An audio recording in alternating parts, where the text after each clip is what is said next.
been a development in the federal criminal case involving a string of fires set in Walmart locations in Mobile and Mississippi last year. One of the defendants in the case pleading guilty to a conspiracy charge.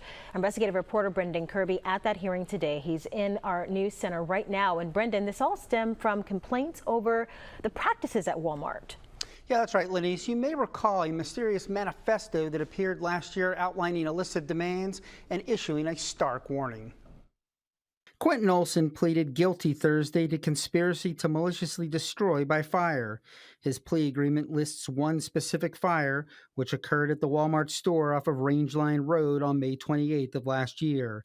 Another woman already has admitted to setting that fire in the hardware section. It was one of four blazes that occurred in May and June of last year, two in Mobile, one in Biloxi, and one in Gulfport. Olson admitted that he was part of the conspiracy, an offense that carries a maximum of 5 years in prison. Defense attorney Barry Dumas says Walmart incurred $11 million in damage from the four fires, but he adds that his client played a minor role. I'm hoping for a minimal sentence. He's 21 years old. He was involved on the periphery.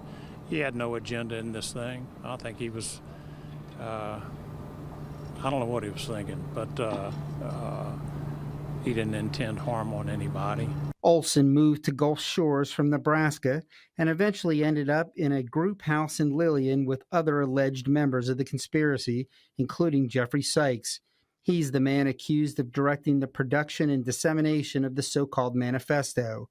The 7-page document titled Declaration of War and Demands for the People called for higher pay and better health care for Walmart workers. They would meet, they would talk about what was going on, and he didn't have a full understanding of everything, but he just did what he was told. He didn't actually set the fire, and he would not have actually set the fire. Dumas says his client is too afraid to testify against his co-defendants, which would have helped him at sentencing.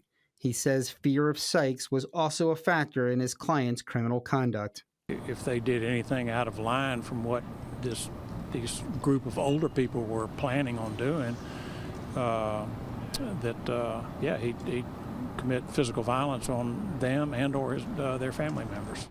Sykes and three other co-defendants are set to go on trial next year. Olson's sentencing hearing has been scheduled for March. Until then, he'll be allowed to continue in the custody of his mother in Spokane, Washington. Reporting live from the News Center, Brendan Kirby, Fox 10 News.